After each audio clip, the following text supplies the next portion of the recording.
Hi guys and welcome to the new video of iOS Tutor. Today we are going to go ahead with the next topic, laws of motion part 2 with Newton's laws of motion. So without wasting time, I'll get into it. So in the last video, I'll just give you a little summary. We talked about the concept of momentum. If you have not watched, you can just go to the channel and just there are not so many videos, so you can right now directly go and see.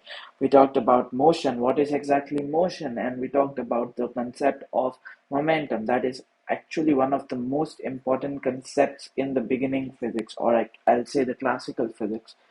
Now, as I'll go ahead, I'll go to the Newton's laws of motion. So, this was the first time, मतलब ऐसा पहली बार था कि the thing started to turn in the world of physics when Newton came and he gave his laws. When Newton came and he gave his laws, like any motion between any 2D motion could be described. Any 2D motion. 2D motion means two-dimensional motion. For example, if a single object is going this way, you could determine its velocity, you could determine its in X and Y direction, not in Z direction, because then it included vectors and everything, and that came a little later. But with the first laws, this could be described. The basic, I will say, with these laws, the basic motion that we know today, the basic motion was defined. For example, what did it mean? For example, a pendulum. A motion of the pendulum could be defined with this. That you knew कि in the end ये रुक जाएगा, ये rest पे आ जाएगा. अगर ये pendulum का मोशन है तो हमें पता था कि हर पॉइंट पे हर टाइम पे उसकी वेलोसिटी क्या है, उसका क्या है. फॉर एग्जाम्पल, मैं आपको अगर ऐसे समझाऊं तो मान लीजिए ये मेरे पास दो रास्ते हैं, मतलब ए है और बी है, और यहाँ पे एक करेक्टर है. तो अगर ये करेक्टर सिर्फ ऐसे चल रहा है या ऐसे फिर ऐसे, मतलब इसका मोशन पीरियोडिक है. पीरियोडिक मोशन मतलब रिपीट हो रहा है. उस मोशन की आप प्लेस भी बता सकते थे और वेलोसिटी भी बता सकते थे. ये इन लॉज ने डिफाइन कर दिया. पंगा कब शुरू हुआ वो आगे की फिजिक्स में पढ़ेंगे, बट मैं आपको एक इंटरेस्टिंग फैक्ट के साथ छोड़ रहा हूँ. अगर मैं ऐसे ऐसे चलूं, मतलब मेरे मोशन की कोई आपको पता ही नहीं कि मैं कब क्या करूंगा, तो आप सिर्फ मेरे मोशन की प्रोबेबिलिटी बता सकते हो. प्रोबेबिलिटी इन अ सेंस कि मैं इधर जाऊंगा, अगली मूव में मैं इधर जाऊंगा, इधर जाऊंगा, इधर जाऊंगा, वापस जाऊंगा. आपके पास एक प्रोबेबिलिटी होगी कि एक एन नंबर ऑफ सेट में से जो मेरी पोजीशन होगी एक्स, आप वो बता सकते थे. तो मेरी प्रोबेबिलिटी बनती थी x by n, n total number of outcomes और एक्स जो प्रोबेबल आउटकम्स है इतने सर्कल के अंदर मैं कहाँ जाऊंगा और एक पर्टिकुलर टाइम के अंदर. तो ना ही आप मेरी प्लेस का भी डेफिनेट बता सकते थे, ना ही आप मेरी वेलोसिटी बता के सकते थे, एवरेज वेलोसिटी बता सकते थे कि भाई इस बंदे की एवरेज वेलोसिटी जैसे कभी इसकी 2 होती है, फिर 3 हो जाती है, फिर 2 हो जाती है, तो इसकी एवरेज वेलोसिटी एक particular 2 + 3 + 2 that is 7 divided by 3 हो जाएगी मेरी एवरेज वेलोसिटी इस केस में.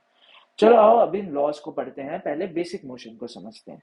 Newton laws of motion. Sir Isaac Newton made a systematic study of motion and extended the ideas of Galileo.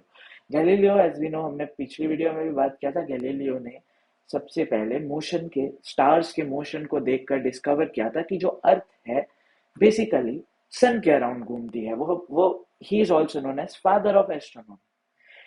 He arrived at three laws of motion, which are called Newton's laws of motion. So, the first law, you already know these laws, but we will just get into a little more detail of these laws. First law, what does first law say? Every body continues in its state or rest of uniform motion in a straight line, unless, this is very important word, unless it is compelled by some external force to change the state. कोई भी body एक ही state में रहेगी. कोई भी body, अगर ये body मान लो इस डायरेक्शन में जा रही है, तो ये तब तक जाती रहेगी जब तक, अच्छा हम एक काम करते हैं, हम इस बॉडी पे फोर्सेस गिनते हैं कि कितनी फोर्सेस हैं इस बॉडी पे लग रही हैं प्रेजेंट अर्थ पे इस बॉडी पे कौन कौन सी फोर्स लग रही है जब ये आगे जा रही है. सबसे पहली फोर्स इनिशियल फोर्स लगी, राइट. इनिशियल फोर्स लगी बॉडी को मूव कराने में. उसके बाद ये बॉडी एक फ्रिक्शनल सर्फेस पे चल रही है तो फ्रिक्शन की फोर्स लगी पीछे को, तो ये हो गई फ्रिक्शन फोर्स। और ये बॉडी ग्राउंड पे भी एक फोर्स एक्सर्ट कर रही है, और ये जो ग्राउंड है ये इस पे एक फोर्स एक्सर्ट कर रहा है, तो हम कहेंगे न्यूटन का तीसरा लॉ लग रहा है यहाँ पे, Newton's third law is being है, और इसको हम नॉर्मल फोर्स भी बोल देते हैं, तो मैं नॉर्मल फोर्स लिख देता हूँ। तो आप देख सकते हो और भी बहुत फोर्सेस इस पे एक्ट हो रही हैं। एयर की विस्कोसिटी इस पे लग रही है, उसको भी आप फ्रिक्शनल फोर्स नहीं काउंट कर सकते हो, जो इसको रोक रही है किसी लेवल पे, इसके मोशन को हिंडर कर रही है। बट अगर मैं कहूं कि ये फोर्सेस एक ऐसे, हम इस बॉल को एक ऐसे प्लेनेट पे ले जाए, प्रेजेंट अर्थ की जगह अब हम इसको कोई प्लेनेट ए पे ले जाए, जहां पे कोई फोर्स अर्थ जैसे एग्जिस्ट नहीं करती, ग्रेविटी एग्जिस्ट नहीं करता, कुछ एग्जिस्ट नहीं करता, और उस केस में मैं बस इस बॉल को धक्का दूं तो ये बॉल चलती ही रहेगी, चलती ही रहेगी, चलती रहेगी, बिल्कुल नहीं रुकेगी। अब मैं आता हूं सेकेंड लॉ पे, सेकेंड लॉ ऑफ मोशन पे आता हूं। The rate of change of linear momentum of a body is directly proportional to the applied force, and the change takes place in the direction of the applied force. Basically इसको आप कह सकते हो acceleration law. ये law acceleration के concept को define करता है। क्या बोलता है? The rate of change of, मतलब रेट ऑफ चेंज, किसी भी बॉडी का rate of change dx by dt। अब अगर तुम लोगों ने डिफरेंशिएशन की वीडियो नहीं देखी है तो तुम्हें डिफरेंशिएशन की वीडियो देखनी चाहिए, जिससे तुम्हें ये रेट ऑफ चेंज वर्ड का मतलब समझ आए, वो भी तुम्हें चैनल पे मिल जाएगी। ठीक है, बट अभी मैं इस चीज पे टाइम वेस्ट नहीं करूंगा। अगर तुम्हें नहीं पता है तो रेट ऑफ चेंज का मतलब होता है, जहां पे भी वर्ड रेट आ जाए इसका मतलब उसको बस टाइम से डिवाइड कर दो, मतलब पर सेकेंड, मतलब उसमें आ जाएगा पर सेकेंड स्क्वायर, जैसे पर सेकेंड वेलोसिटी हो गई, पर सेकेंड स्क्वायर आपका एक्सेलरेशन हो गया। तो the rate of change of linear momentum, momentum हमने पढ़ा था अभी, क्या था मोमेंटम? क्या होता है? किसी बॉडी का मास इनटू वेलोसिटी। किसी भी बॉडी का मास उसकी वेलोसिटी से मल्टीप्लाई करोगे तो तुम्हें मोमेंटम मिलेगा। पिछली वीडियो देखो, सब पिछली वीडियो में लिंक। ठीक है, और वो डायरेक्टली प्रोपोर्शनल है, मतलब जो तुम्हारा मोमेंटम है किसी बॉडी का वो डायरेक्टली प्रोपोर्शनल है अप्लाइड फोर्स के। ठीक है, और तो जो मोमेंटम क्या था, वो क्या था m, और वो था dv by dt times is equals to f। और जो dv by dt है उसको तुम बाद में पढ़ोगे कि इसे हम a से रिप्रेजेंट करते हैं, जिससे एक छोटा सा प्रूफ हो गया f is equals to ma का। जो मोमेंटम है वो डायरेक्टली प्रोपोर्शनल टू है अप्लाइड फोर्स के, तो f is equals to m है, जो कि सेकंड लॉ ऑफ मोशन है। थर्ड लॉ अभी मैंने तुम्हें बताया भी, नॉर्मल फोर्स के थ्रू अगर तुम किसी बॉडी को थप्पड़ मारोगे तो वो भी तुम्हें उल्टा थप्पड़ मारेगी या मारेगा। ठीक है ना? That's all. To every action there is an equal and opposite action. इस पे मैं टाइम वेस्ट नहीं करूंगा, अब मैं आगे जाऊंगा। पहले लॉ को अच्छे से समझते हैं और डीप से समझते हैं। The law states that every body continues its state of rest and uniform motion in straight lines unless compelled by external force।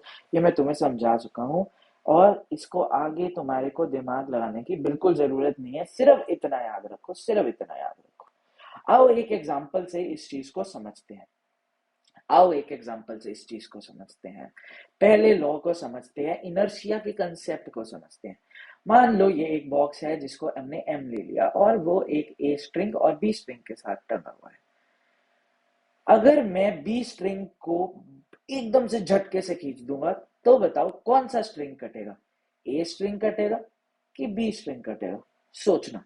अगर मैं बी को झटके से खींचूं तो क्या ये वाला स्ट्रिंग कटेगा या ये वाला स्ट्रिंग कटेगा?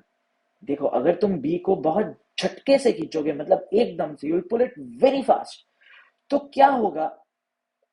ये इतनी जल्दी इससे अलग हो जाएगा कि जो वाइब्रेशनल वेव है वो यहां तक पहुंचेगी नहीं। अगर वो यहां तक पहुंचेगी नहीं तो इसको ज्यादा इफेक्ट नहीं पड़ेगा एज कंपेयर टू इसको। अगर तुम झटके से खींचो, तुम झटके से खींचोगे तो बी टूटेगा, ए नहीं टूटेगा, तो बॉक्स वही रहेगा। अगर मैं इसको धीरे से, मतलब 1 सेकेंड के भी डिले पे खींचूंगा, पहले मैंने मान लो 0.5 सेकेंड लगाया और अब मैंने 1 सेकेंड लगाया, तो 90% ज्यादा चांस होगा कि इस बारी ए स्ट्रिंग टूटेगा। मतलब तुम्हें बहुत रैपिड मूवमेंट करना पड़ेगा वो इनर्शिया का इफेक्ट देखने के लिए, क्योंकि बॉक्स तक वो वेव पहुंची ही नहीं होगी तब तक जब तक तुमने वो खींच दिया होगा। बेसिकली यही एक इफेक्ट है इनर्शिया का। बहुत बेसिक एग्जांपल है, और हम एक एग्जांपल पढ़ लेते हैं ताकि मे बी थ्योरी से तुम लोगों को समझ आ जाए। A person getting out of moving bus और train falls in forward direction. तो क्या होता है बच्चों, बेसिकली ये देखो, मान लो ये एक ट्रेन है और तुमने इससे बाहर निकलना है, तुम यहाँ खड़े हो प्लेटफॉर्म पे। तुमने देखा होगा इंडिया में क्या होता है, लोग चलती ट्रेन से बाहर निकल जाते हैं। तो बेसिकली क्या होता है, जो फ्लोर है वो तुम्हारे रिस्पेक्ट में, वो तुम्हारे रिस्पेक्ट में रेस्ट में है। पर जो तुम्हें फ्लोर दिख रहा है, जो ये वाला पॉइंट है, तुम्हें हर वक्त जब तुम्हारी ट्रेन यहाँ होगी तब तुम्हें ये पॉइंट दिखेगा, तुम्हें लगेगा कि फ्लोर इस डायरेक्शन में चल रहा है। तुम्हारे रिस्पेक्ट में जो फ्लोर है वो मोशन में है। क्या मेरी बात समझ में आ रही है? मैं दोबारा से बताता हूँ। जो बंदा है एक पॉइंट फ्लोर पे, अगर ये एक फ्लोर है उसके ऊपर एक पॉइंट है, वो पॉइंट उसको कितनी देर तक दिखेगा? जब जब तक वो उसके आगे रहेगा।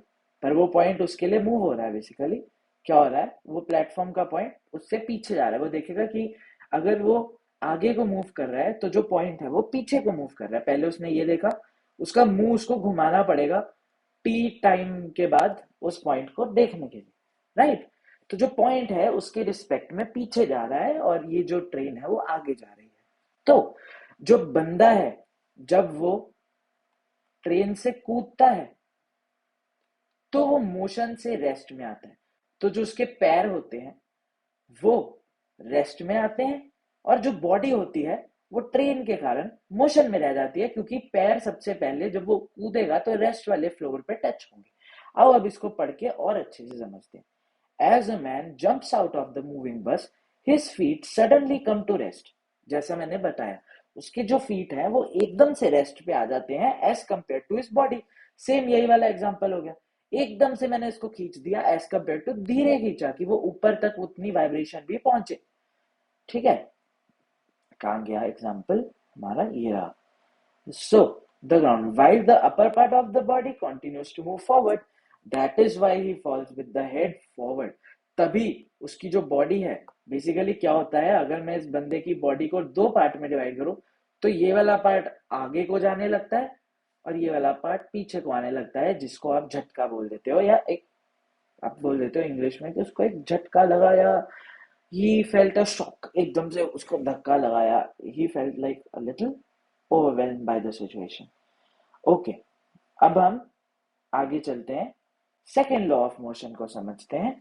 क्लो of second law of motion समझते हैं कि सेकेंड न्यूटन ने सोचा कैसे कि सेकेंड लॉ भी है। Suppose a fixed force is applied on two bodies of different masses for the same duration. The lighter body gains higher speed than the heavier one. Obviously, अगर मैं एक bowling ball, जो bowling ball होती है, उसको 10 Newton की force से फेंकू और एक मेरे पास छोटी टेनिस बॉल है, उसी को भी मैं सेम फोर्स से फेंकू, ऑब्वियसली दोनों वेलोसिटीज की सेम, दोनों बॉडीज की डिफरेंट वेलोसिटी होगी। ऐसा क्यों होगा?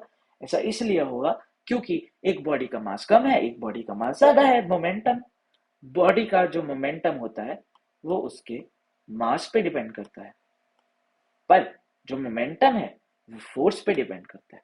अगर मैं मोमेंटम बढ़ा दूंगा तो क्या होगा, मोमेंटम बढ़ जाएगा, ओवरऑल वेलोसिटी भी बढ़ जाएगी। ठीक है, मोमेंटम बढ़ेगा, ओवरऑल वेलोसिटी भी बढ़ेगी। चलो, this shows that same force for the same time causes the same change in momentum for the bodies of different masses, क्योंकि जो चेंज इन मोमेंटम है वो कांस्टेंट रहेगा। देखो, एक बॉडी का मास कम था, उसकी वेलोसिटी ज्यादा हो गई और बड़ी। ओके ओके, ऐसे समझाता हूँ। एक थी हमारे पास बिग बॉडी, एक थी हमारे पास स्मॉल बॉडी, और मास ऑफ बिग ऑब्वियसली बड़ा होगा मास ऑफ स्मॉल से। और जैसा कि हमने दिमाग से सोचा, दिमाग से सोचो, वेलोसिटी ऑफ बिग बॉडी कम होगी वेलोसिटी ऑफ स्मॉल से, जिसमें फोर्स एफ लग रही है। तो जो मोमेंटम ऑफ बिग होगा वो कहीं ना कहीं बराबर होगा, कहीं ना कहीं बराबर होगा, एग्जैक्टली बराबर नहीं होगा बट कहीं ना कहीं बराबर होगा बॉडी ऑफ मोमेंटम। पी को मोमेंटम से डिफाइन करते हैं, पी बेसिकली मोमेंटम को डिफाइन करता है, वो कहीं ना कहीं अप्रोक्सीमेटली बराबर होगा पी ऑफ स्मॉल के। क्यों? क्योंकि अगर मोमेंटम क्या होता है, एम ऑफ बी एक मिनट, p of b, m of b, v of b, और ये कहीं ना कहीं इक्वल होगा p of b, p of b, नहीं पी ऑफ बी नहीं, m of s, v of s. तो इस केस में क्या होगा, जो बॉडी की, इसमें मास कम है, वेलोसिटी कम है, इसमें मास कम है, वेलोसिटी ज्यादा होगी। ऐसे समझ आ गया होगा होपफुली, ये लाइन का मतलब ऐसे समझ आ गया होगा। सेकंड लॉ ऑफ मोशन फिर मैं आपको बता चुका हूँ, आपका मन है पॉज करके दोबारा पढ़ लीजिए, मैं आपको ये सब समझा चुका हूँ। F is directly proportional to m a, अगर प्रोपोर्शनलिटी हटाते हैं तो f equal to k m a, और इसमें के की जो वैल्यू होती है वो 1 होती है। ये आपने फर्स्ट चैप्टर में पढ़ा था यूनिट्स एंड मेजरमेंट में, अगर वो नहीं देखा है तो उसकी वीडियो भी चैनल पे है, तो सब कुछ चैनल पे है, अगर आप जाकर देखोगे। ये मैंने आपको अभी समझा दिया था जब मैंने ऊपर किया था। देखो, इसमें वेक्टर का कंसेप्ट आता है। अगर आप लोग चाहते हैं कि मैं आपको वेक्टर समझाऊं तो बेटे कमेंट करें, मुझे कमेंट्स में लिखें कि मुझे वेक्टर समझना है, और मैं आप लोगों को समझाऊंगा वेक्टर भी। तो मोमेंटम होता है मास इनटू वेलोसिटी, पर अब मैं मोमेंटम को इस डायरेक्शन में भी लगा सकता हूँ, मोमेंटम को मैं इस डायरेक्शन में भी लगा सकता हूँ, मोमेंटम को मैं इस डायरेक्शन में भी, मतलब तुम बॉल को 360 फेंक सकते हो ना किसी भी डायरेक्शन में, जहां तुम्हारा मन करे। ठीक है, जैसे प्लेनेट हो गया, ये मैंने एक प्लेनेट की वो बना दी, इसके अंदर एक ऑर्बिट बना दी। तो जो भी चीज को तुम डायरेक्शन दे सकते हो और तुम उसे एक वेलोसिटी चेंज कर सकते हो, उसे तुम वेक्टर भी कह सकते हो। वेक्टर में क्या होता है, एक मैग्नीट्यूड होता है और एक डायरेक्शन होती है, और जिस चीज के तुम दोनों चेंज कर सकते हो उसको तुम वेक्टर बोल देते हो, जिसका तुम सिर्फ एक चेंज कर सकते हो उसको तुम स्केलर बोल देते हो। राइट, जैसे एक वेइंग स्केल हो गया, वेइंग स्केल वहीं पड़ा रहेगा, पर तुम उसका मास बदल सकते हो, इसीलिए मास एक स्केलर क्वांटिटी है। तुम किसी बॉडी की वेलोसिटी या फोर्स को चेंज कर सकते हो और फोर्स की डायरेक्शन को चेंज कर सकते हो, इसीलिए फोर्स एक वेक्टर क्वांटिटी है।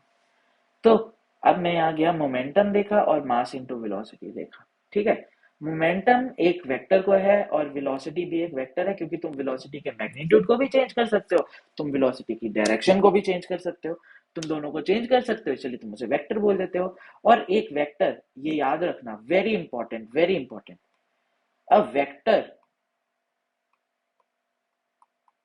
can never be equal to a scalar quantity, can never be equal to a scalar quantity. That means the vector will, if it is, if momentum is a vector, then there has to exist a vector quantity to make this equal to sign, like to make it mathematically correct. So this equation is only valid if vector is equal to vector, vector is equal to vector. All right, then we do differentiation on both sides, dp by dt per unit time, that is the rate of change of momentum. How will you read this, how will you read this, rate of change of momentum, rate of change of mass and velocity. Mass remains constant due to Einstein's law of mass conservation, also conservation of mass, you know. And dv by dt I told you before is a, so f is ma.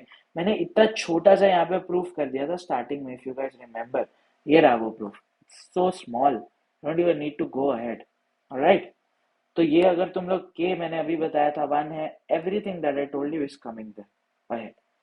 Name and define various absolute gravitational forces. Ah, this is important. Units. Now we will learn about unit. जैसे तुम मास को kilo बोल देते हो, direction को metre में define कर देते हो, डायरेक्शन नहीं डिस्टेंस को, डायरेक्शन को तुम वेक्टर में डिफाइन करते हो। ठीक है, ऐसे ही फोर्स को भी तुम एक पर्टिकुलर यूनिट में डिफाइन करते हो। फोर्स बेसिकली क्या है, देखो, एफ क्या है, m a, second law of Newton, right, second law, इससे हम निकालेंगे जो एफ की है, मास को केजी लिखते हैं, एक्सेलरेशन क्या है, वी बाई टी। अगर वो वाला चैप्टर किया है तो आपको पता होगा v equal to u plus a t होता है। अगर u को मैं 0 डाल दूं तो v ए टी के बराबर हो जाएगा, तो a क्या आ जाएगा, v बाई टी हो जाएगा। और v क्या है, वेलोसिटी क्या होता है, मीटर पर सेकंड, और t क्या होता है, सेकंड, तो मीटर पर सेकंड स्क्वायर, के जी मीटर सेकंड इनवर्स 2, तो ये आपकी वो आ गई के जी मीटर सेकंड इनवर्स 2, और उसको आप न्यूटन बोल देते हो। सीजीएस सिस्टम में न्यूटन को डाइन कहा जाता है, पर ये सीजीएस सिस्टम में है। जब तुम और छोटे सिस्टम में जाते हो, सीजीएस और एसआई में सिर्फ एक फर्क है, एसआई अगर डैड है तो सीजीएस, सीजीएस सन है। मतलब एक एक लेवल नीचे। केजी का बच्चा कौन होता है? ग्राम। मीटर का बच्चा कौन होता है? सेंटीमीटर। और सेकंड का तो बच्चा सेकंड ही है, मिली सेकंड नहीं करोगे। ठीक है। तो सेकंड ही एक ऐसी क्वांटिटी है जो सीजीएस और उसमें सेम रह रही है इस केस में। Gravitation units of force. A gravitational unit जिसको हम जी से डिफाइन करते हैं। बेसिकली तुमने सुना होगा अर्थ की ग्रेविटी 9.8 मीटर पर सेकेंड है, जिसको तुम जी बोल देते हो। ठीक है, जी बोल देते हो। G basically metre per second square है, सॉरी, क्योंकि एक एक्सेलरेशन वाली क्वांटिटी है। Produces an acceleration equal to g, जिसको हम बोल देते हैं acceleration due to gravity. It में ये तुम्हें मैं और अच्छे से समझाऊंगा ग्रेविटेशन चैप्टर में। ग्रेविटेशन चैप्टर में अभी तुम सिर्फ इतना समझ लो, अर्थ हर चीज को नीचे की तरफ खींचती है।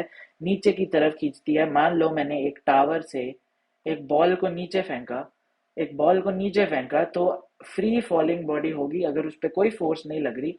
उस पर सिर्फ एक फोर्स लगेगी जो कि होगी एक्सेलरेशन ड्यू टू ग्रेविटी, इसको मैं बोलूंगा g. And how gravitational force Newton second law. ये देखो, इन्होंने न्यूटन सेकेंड लॉ को अब वेक्टर में डिफाइन किया है। बेसिकली वेक्टर्स में डिफाइन किया है। इसके लिए आपको वेक्टर की वीडियो चाहिए होगी, वो मुझे बनानी पड़ेगी अब एक वेक्टर की वीडियो इसके लिए। तो इसको मैं आपको ऐसे समझा देता हूँ। बेसिकली अगर एक बॉडी है, उसको तुम ऊपर लेके जा सकते हो, इधर लेके जा सकते हो और इधर लेके जा सकते हो। तो बेसिकली उन्होंने फोर्स के कंपोनेंट्स बना दिए कि एक फोर्स है, इस डायरेक्शन में लग रही है, एक पर्टिकुलर एंगल थीटा के साथ लग रही है। तो ये डायरेक्शन और ये डायरेक्शन, ये मैंने तुम्हें ट्रिग्नोमेट्री वीडियो में भी समझा रखा है। पर आओ, ये एक बहुत जरूरी कंसेप्ट है, इसीलिए हम आगे जाने से पहले या इस पार्ट पे जाने से पहले इस वीडियो को इसके साथ ही अभी के लिए एंड करेंगे, क्योंकि मैं ज्यादा लंबी वीडियो नहीं बनाना चाहता। हम बात करेंगे कंपोनेंट्स की। ये एक बहुत ही इंपॉर्टेंट टर्म है जो कि शायद तुमने पहले चैप्टर में भी पढ़ी होगी, और उसके बाद ये काइनेमैटिक्स में भी आती है, 2D मोशन में। 2D मोशन में नहीं, या 3D मोशन में फिर। तो क्योंकि 3D में वेक्टर्स आ जाते हैं, 2D में कंपोनेंट्स आ जाते हैं। देखो, मान लो अगर ये एक बॉडी है जिसका इतने पार्ट की जो डायरेक्शन है, मतलब मान लो 2 सेकंड के अंदर ये बॉडी ऐसे जाएगी। ये ग्राउंड है, ये मेरा ग्राउंड है, जिसको मैं ग्रीन से बना देता हूँ। इस बॉडी को मैंने एक ग्राउंड के साथ पर्टिकुलर एंगल थीटा पे फेंका। तो अगर इस बॉडी की फोर्स एफ है, तो मैं इसको दो कंपोनेंट्स और में बना सकता हूं, जो कि होगा ऊपर की डायरेक्शन में क्या फोर्स लग रही है, मतलब वाई डायरेक्शन में क्या फोर्स लग रही है, और एक्स डायरेक्शन में क्या फोर्स लग रही है। अगर मैं इसको एक 2D प्लेन पे डिफाइन करना चाहता हूँ, इस फोर्स को, अगर ये एक एफ फोर्स है और इसको मैं एक 2D प्लेन वाई और एक्स पे डिफाइन करना चाहता हूँ थीटा लेके, तो मैं कैसे करूंगा? देखो, इसकी मैग्नीट्यूड क्या है? एफ, और ये क्या है? थीटा। तो देखो, साइन थीटा क्या होता है? Perpendicular upon hypotenuse. Sine theta क्या होगा? साइन थीटा इसमें क्या आ जाएगा फिर? परपेंडिकुलर अपॉन, नहीं, परपेंडिकुलर इसके अंदर हमारी ये वाली लेंथ है, जिसको मैं y कहूंगा। ठीक है, तो y की वैल्यू क्या आ जाएगी इससे? y upon F sine theta है। तो y क्या आ गया? F sine theta. और इसी तरीके से ये आ जाएगा cos थीटा, और ये आ जाएगा एफ साइन थीटा। तो y और x की वैल्यू आप ऐसे दो उसमें कर सकते हो, बहुत बेसिक है। साइन परपेंडिकुलर पार्ट हाइपोटेन्यूज होता है, cos होता है cos, इससे आपका आ गया cos थीटा, आ गया आपका f upon base, perpendicular upon base. Otherwise ऐसे याद कर लो, पंडित बद्री प्रसाद हर हर बोले, बेस अपॉन हाइपोटेन्यूज आपका cos है। पंडित बद्री प्रसाद हर हर बोले, सोना चांदी तोले, ये तो सबको पता ही है। तो ऐसे आप इसे कर सकते हो। मैं इसको इसी जगह पे एंड करूंगा, और ये वाला पार्ट आपको थोड़ा सा अब इसके आगे समझा दूंगा। बेसिकली ये हमने पढ़ा था कि जो एफ होता है वो चेंज इन मोमेंटम के डायरेक्टली प्रोपोर्शनल होता है, सेकंड लॉज ऑफ मोशन। और डीपी पी को अगर आप एम वी से खोलोगे तो आप एम ए वेक्टर तक पहुंच जाओगे, और आप देख सकते हो vector is equal to vector. कभी ऐसा नहीं होगा f is equals to m हो जाए, कभी भी नहीं होगा, कभी भी नहीं होगा। तभी आप अगर कहोगे तो एफ के अंदर भी वो मैग्नीट्यूड जीरो हो जाएगा। बेसिकली वो वैल्यूज एग्जिस्ट करेंगी, उनकी वैल्यू सिर्फ वन हो जाएगी, ये डिफरेंस होगा। तो आप कहोगे एफ एम हो गया, बट रियलिटी में ऐसा नहीं होगा। ठीक है, वेक्टर को वेक्टर के बराबर ही होना पड़ता है। एफ एक्स आई प्लस एफ एक्स जे प्लस एफ जेड के, ये वेक्टर रिप्रेजेंटेशन है, इसके लिए आपको वेक्टर आना चाहिए। Basically that's all. एंड अब हम आ जाते हैं आज के लास्ट कंसेप्ट पे, स्प्रिंग फोर्स के ऊपर, जो कि न्यूटन के थर्ड लॉ पे बेस्ड है। थर्ड लॉ मुझे ढूंढना पड़ेगा कहाँ इन्होंने लिखा है। Momentum of briefly explain the unknown force that's measured with the help of coiled spring. Measurement of unknown force नहीं है, स्प्रिंग फोर्स है, पर तुम्हारे लिए भी अननोन है क्योंकि तुमने कभी पढ़ी नहीं है। When a spring is stretched with a constant force, अगर ये स्प्रिंग की लेंथ ये थी और मैंने इसको स्ट्रेच करके ये लेंथ और बढ़ा दी, ये लेंथ और बढ़ा दी, अगर स्प्रिंग की लेंथ ये थी और मैंने इसे स्ट्रेच करके इसकी लेंथ इतनी और बढ़ा दी, डेल्टा एल बना दी, this fact can be use to measure an unknown force. क्योंकि ये वाली जो स्ट्रेच हुई है ये इधर फोर्स लगा रही है और हम इधर फोर्स लगा रहे हैं, और एग्जैक्टली हम एक फोर्स इधर भी लगा रहे हैं। When a spring is pulled with force F, the block requires or acquires an acceleration F. If the spring stretches by amount of delta L, then F is directly proportional to delta L. That is true. कि अगर मैं force ज्यादा लगाऊंगा तो delta L को basically मैं लिख देता हूँ यहाँ पे। आई मीन ये डेल्टा एल पता है, आधी बुक्स तो ना ऐसी कॉम्प्लिकेटेड हो रखी है, मन करता है मैं एक खुद की बुक लिख दूँ इस चीज के लिए। एफ को मैं डायरेक्टली प्रोपोर्शनल कर देता हूँ, यहाँ पे डेल्टा एल को कहते हैं स्ट्रेच्ड वायर बेसिकली। ठीक है भाई, बच्चों को ऐसे लिख दो कि उनको थोड़ा और समझ आ जाए। डेल्टा एल स्ट्रेच्ड वायर हो गया। Spring stretches bye amount delta L, then F is directly proportional to stretched wire. F directly proportional to stretched wire, जितनी फोर्स लगाऊंगा वायर उतनी स्ट्रेच होगी। If mass of block is 1 kg, देखो अभी इन्होंने सब 1 1 कर दिया, और 1 न्यूटन फोर्स लगेगी उस पर, तो 1 Newton is directly proportional to delta l, जो नॉर्मल फोर्स है। नॉर्मल फोर्स क्या है बेसिकली, जो ये है, ये अगर नीचे फोर्स लगा रहा है एम जी से, तो यहाँ पे एक फोर्स लग रही है ऊपर एन, न्यूटन थर्ड लॉ। उसके बाद मैं इसको पूरे रास्ते खींचता जा रहा हूँ इस डायरेक्शन में एफ में, तो मेरे पास एक ये डेल्टा एल आ रहा है जो कि एफ के डायरेक्टली प्रोपोर्शनल है। अगर एफ इज डायरेक्टली प्रोपोर्शनल मतलब 1 न्यूटन फोर्स डायरेक्टली प्रोपोर्शनल है डेल्टा एल के, तो F by delta L, L by L nought, और delta L by L nought times N. तो बेसिकली इन्होंने क्या करा है, इन्होंने इसके अंदर क्या करा है, अगर तुम्हारे को ये पता है हमने कहाँ पढ़ा था, ये हमने कहाँ पढ़ा था जब हम चैप्टर 1 के अंदर किसी फॉर्मूला का डेल्टा चेंज निकालते हैं, डेल्टा मतलब चेंज निकालते हैं, चेंज निकालते हैं तो हम इसको इसके चेंज से डिवाइड कर देते हैं। मतलब मैंने एफ को एन से डिवाइड कर दिया नॉर्मल फोर्स से, और डेल्टा एल को उसके ओरिजिनल डेल्टा एल नॉट मतलब ओरिजिनल से डिवाइड कर दिया, तो एफ मेरे पास delta L by L nought N आ गया। For your knowledge, force is not always in the direction of motion. It may be along the vector v, velocity opposite, normal, or may make some angle with v, जो कि मैंने आपको भी ऊपर बताया। In every motion, force F is parallel to acceleration A. No force is required to move a body with a uniform velocity in case A equal to 0.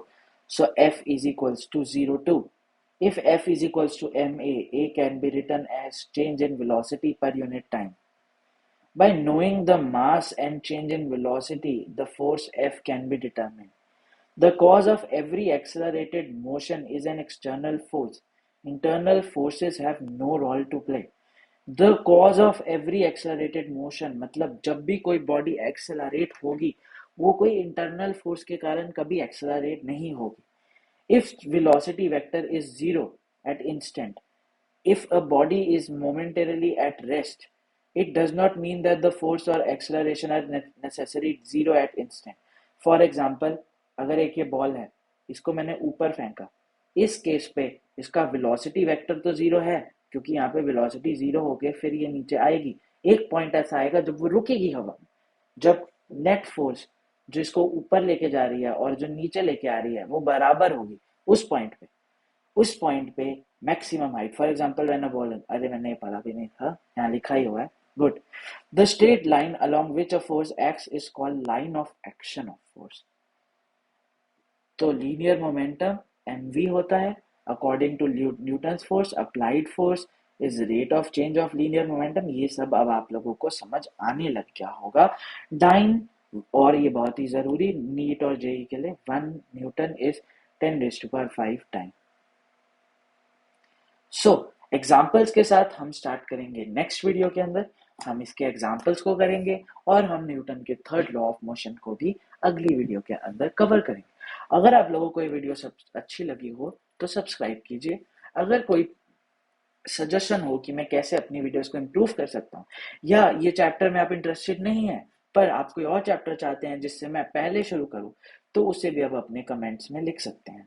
अगर कोई भी और डाउट हो तो कमेंट्स में लिखें, मैं कोशिश करूंगा कि मैं आपको उसे आंसर करूं। Thank you so much for watching. Consider subscribing and have a good day.